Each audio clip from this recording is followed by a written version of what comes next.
Tulsa is one of the cities resisting the calls to defund the police. But elsewhere in the country, the radical left is getting exactly what it wants, and cops are walking off the job. The Atlanta Police Department reported a higher than usual number of call-outs, in other words, a walkout, and NYPD officers are being encouraged, apparently, to call in sick on the 4th of July. That would be known as the blue flu, and it is spreading to other cities as well. Police in Philadelphia, Louisville, and Tallahassee are also considering walking out.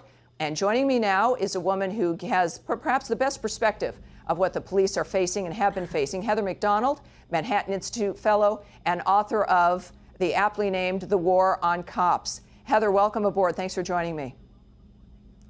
Thanks for having me on, Tammy. I appreciate it. Now, look, we're seeing an unusual dynamic in a lot of ways. Of course, the mood of the police across the country is down for some understandable reasons. What is it going to take for Democrat mayors and city officials? Because I think in general, Democrats do care about their cities. They care about the lives of people. We heard that in that leaked call from Chicago.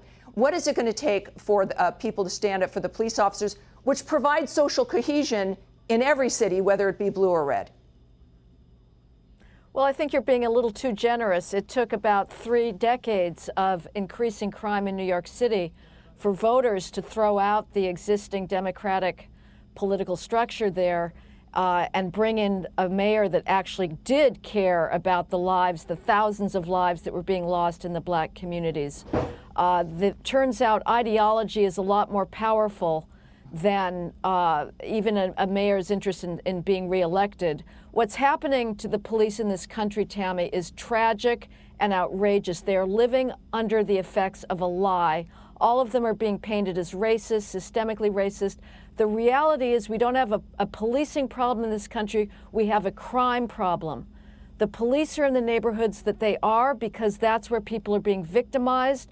That's where the drive-by shootings are occurring. That's where the children are being shot in their homes, in their backyards. The police don't wish that reality. It's forced upon them. The rest of the country turns its eyes away from them. The cops are understandably and incredibly demoralized. No other profession lives under the burden of this hatred. And what they're experiencing in the streets now when they try to make an arrest, people are interfering, they're throwing things at them, they're cursing at them. It is completely understandable that they're backing off because they're being told that it is racist to try to protect lives in minority communities. You know, it's understandable. This has to change. But one of the problems, I have to say, Heather, one of the problems is, and I love the police, I'm a law and order kind of gal, but when you do retreat, of course, the communities that are hurt first are minority communities. You've got, they're calling the police as much as anyone else is. They're reliant, they don't have money for private security. They don't have gated communities, if you will.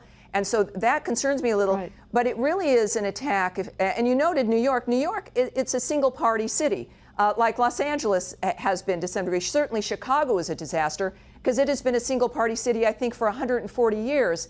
Isn't this really about leadership and the messaging it sends to the community about the police? And if leadership doesn't respect the police, why should the people respect them?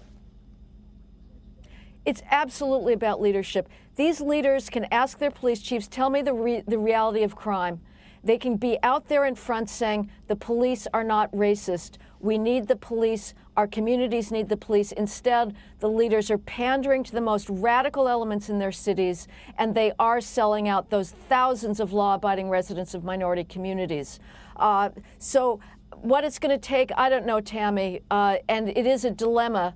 But it is, as I say, what are the cops supposed to do? Because they are terrified that they're going to face another rush to justice like we've seen in Atlanta, completely unjustified murder charges. They're experiencing from a small segment of the community extraordinarily contempt.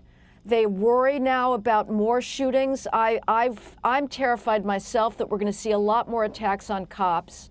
Right. And so, yes, they do back off because the message that they're getting most unequivocally from the media is you're racist to be in minority communities. Heather, thank you. And that's one of the differences is what media is perpetuating versus what communities need to do and to coming together for those other members of their community who happen to be police officers. Heather, thank you very much for joining me tonight. I appreciate it.